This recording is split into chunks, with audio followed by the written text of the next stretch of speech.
Hi, it's May 29th, 2012. I'm here in Stoney Creek, Ontario. My name is Reginald Angus Argue. I'm about to talk to the soon-to-be former Miss America, Teresa Scanlan. Teresa, the first question I have to ask you, right before we were talking, you talked about your heritage from your mother's standpoint, Right. coming from Croatia.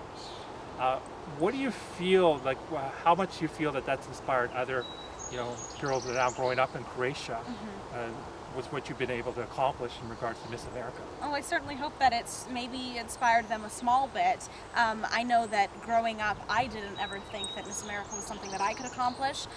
Being from where I was from and from my family, I grew up in western Nebraska. My mom was first generation American, and my parents ended up moving to Nebraska in a little town of 8,000 people. So, being from a small area and from Nebraska, I really had kind of set my goals somewhat low because of that, because oftentimes we do just automatically think that because of where we come from that we can't accomplish certain things.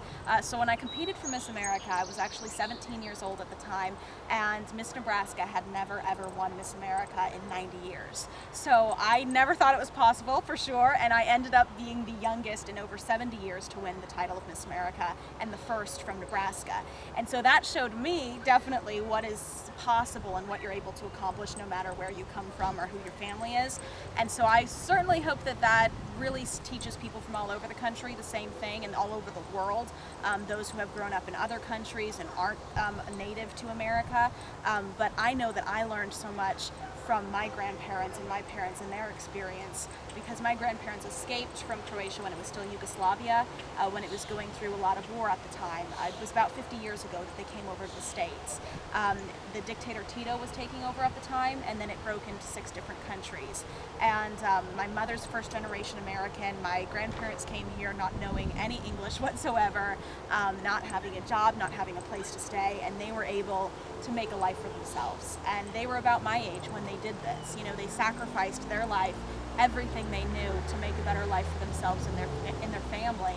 And so just being able to get to know them and know their story has inspired me so much. And I really do credit them quite a bit with where I am today, because seeing the sacrifice and dedication that they had, and then that my parents had, to give me the opportunities I've had in my life, truly moved me forward to be determined to continue to accomplish all that I could in my own life. And as you travel throughout the United States, what have you seen in different communities within the United States at this time? Well, my goodness, I've seen a little bit of everything.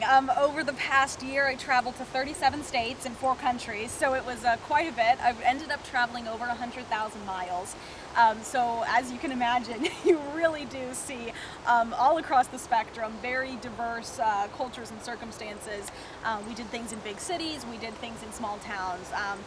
Being, again, from a small town and from the Midwest, I really enjoy that. I enjoy the rural atmosphere and the country, but I also really enjoy the coasts and the big cities and more of the urban areas. So it was a very interesting contrast, but I think more than anything I was encouraged by what I saw, because you really do see the good that people are doing all over the country, no matter what their circumstances.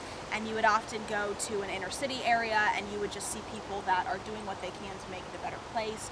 I worked with just hundreds of nonprofits and various causes throughout the country and the whole world, really, that it really just encourages you that there are so many good people out there that are doing what they can to make a difference in this world. And as tonight you're involved with Teddy Bear of Hope, can you Yes. tell how you got involved with Sylvia and Absolutely. what your thoughts are on the importance of this nonprofit organization? Right. Well, I first met Sylvia Stark actually in January at the pageant at Miss America, when I was giving up my title as Miss America 2011. And so we started talking about this. She runs a program called Miss Canada International, and she also runs Teddy Bears of Hope, which is a nonprofit, and they collect teddy bears and raise funds to send them to children overseas. The thing that really got my attention too was that about a month ago I went to Haiti for the first time, and it was an absolutely incredible experience, and I plan to go back as often as possible. And then talking to them, they were talking about the fact that they're sending the teddy bears to Haiti this year. And so I really wanted to be a part of this, and so we made it happen that I came to Canada for a week to help them out and be able to promote Teddy Bears of Hope.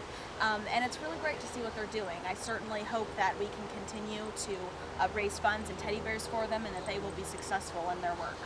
And as we're closing right now, Is there any sort of inspirational message you want to leave with the youth at this time? You know, I think more than anything, today I had the opportunity to go to high school and to an elementary school and speak to the students there.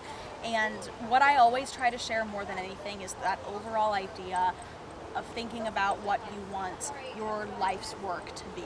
At the end of your life, what you want to have accomplished or how you want to have affected people. Because you and I were talking and you were really saying that exact thing, but many young people I find, I mean, I'm 19 years old, and many 19-year-olds simply don't think about their life in a big picture. They think about the here and now, they think about the day by day, but they don't consider, I may not have tomorrow, and what am I going to be remembered for, and what difference have I actually made? And so I found that my mission in life is certainly to show the love of Christ to those around me. And I try to do that in all that I do. And I think that if every person could simply define for themselves their goal and their mission and their purpose and why we're placed here on earth, it changes your life completely. Well, thank you very much for Thank the you. interview, Teresa. Absolutely.